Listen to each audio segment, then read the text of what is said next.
And the other 4 kids are still looking up at the sky. You've got one lone runner running down the track. He's running as hard as he can.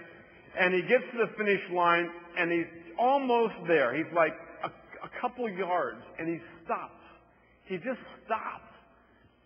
And he turns around. He realizes there's nobody with him. They're still at the beginning. And with genuineness and authenticity, this kid shouts to these kids, "Hey, you guys! There's nothing up there!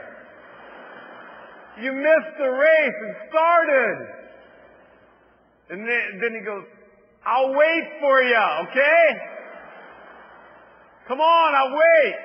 And they took off running, and Wally is waiting for him, waving his arms, almost like he's giving them direction on where to go. They know where to go, but he's also edging closer to the finish line.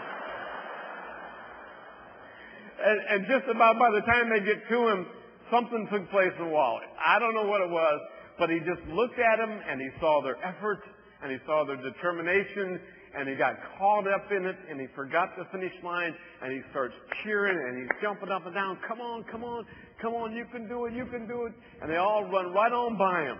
They ran right on by him. He's like a yard from the finish line, and he cheers them. He cheers them. He's like oblivious to the goal of the race. And then they go, "Come on, Wally." He goes, "Okay." And he crosses the finish line dead last. Sports Illustrated told the story. They concluded the story with this. Wally wanted to win, but Wally, he wanted a race. He wanted people with him. He wanted to have meaning and purpose. You and I are the same way. We want our race to have meaning and purpose, and we want people with us, and we do want a partner. By the way, they had a banquet that night for the Special Olympics in Indianapolis. They gave one award, and the one award was given to the individual who best exemplified what they called the spirit of the games. And they gave it to Wally Robenshaw. So show me anybody who's not afraid. Go ahead.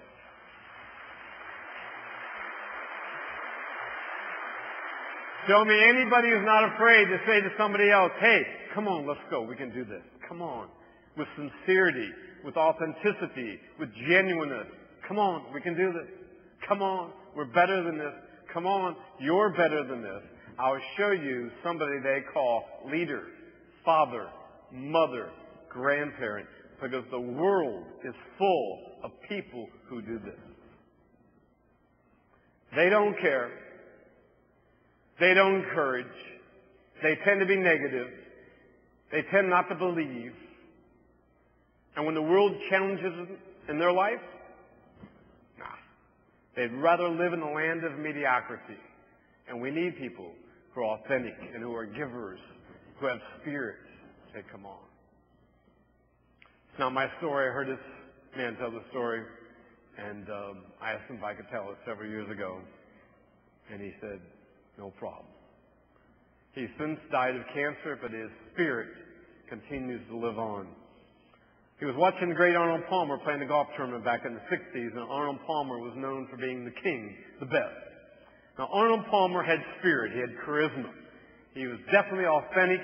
He was a giver in life. He gave the crowds. He gave the people. I know Arnold Palmer, living in Orlando. He's a wonderful man. He's always gone the extra mile. And Palmer could not win the tournament. He was stuck. He just could not get on, so to speak, and like that tightrope and push it to the next level. And he was on the 11th hole. He's like 8 strokes off the lead on the last day of the tournament. No chance to win. And he starts to take his swing. And the man who tells this story was in the crowd, and he decided to do something different. He just decides to shout out in the middle of Palmer's swing. He goes, "Hey, Arnie! You're holding back. That's your problem, Arnie. You can do it. Come on, Arnie. Charge." Well, Palmer stopped his swing right in the middle and couldn't believe somebody shouted, and other people yelled at the guy, and Palmer tried to gather himself. He got over the ball, got an approach shot to the green. He said it hit him. He wasn't charging. He wasn't believing. He was holding back mentally. He was just in a mess. And we all get that way at times. He said, just let it go. Let it go. So he takes his swing and he just lets it go. Doesn't worry about it. That's how we play our best golf anyhow.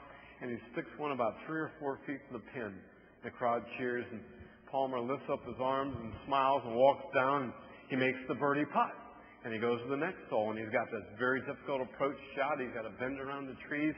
He's zoning in on it. He starts to take a swing, and the same guy who's telling the story. He goes, hey, Arnie, don't forget to charge. I believe in you, Arnie. You can do it.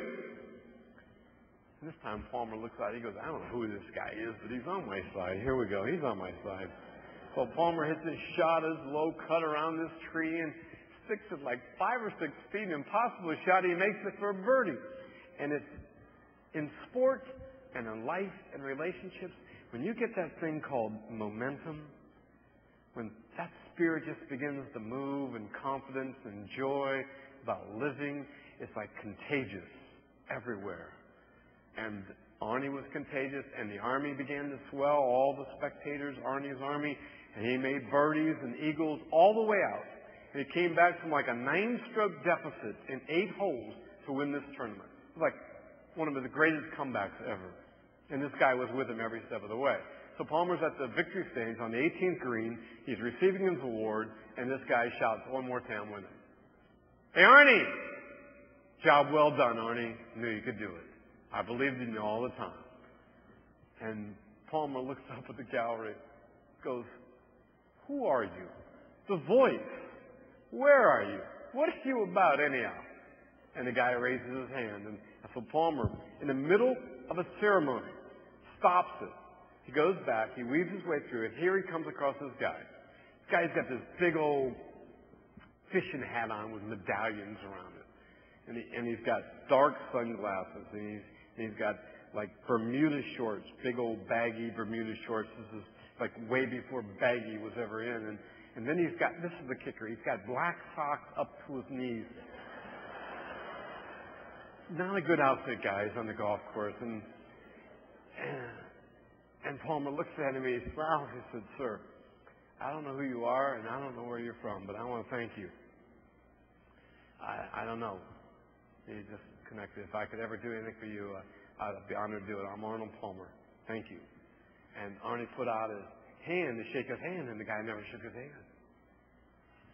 And he brought it back. And he said, well, Arnie, there is something you could do for me. He said, I just love how you play golf. And I just like to play you around the golf. It'd be a great match. I wouldn't want to play you. Like Arnold Palmer and me around the golf. You're a champion, but I'm a champion too. You probably never heard of me, Arnie. My name's Charlie Boswell, and I'm the international champion for blind golfers. Where's that hand of yours, Arnie? I'd love to shake it. And Palmer shook his hand, and what Palmer never realized is that Charlie Boswell was not born blind. But he served our country in the war, in the trenches of war. A grenade was dropped, and 2 friends were there. And somehow he dove on this grenade, and he got it partly out of the way, I guess, midair, and protected his mates and lost his eyes. He became a war hero. They gave him medals of honor, but he couldn't see anymore.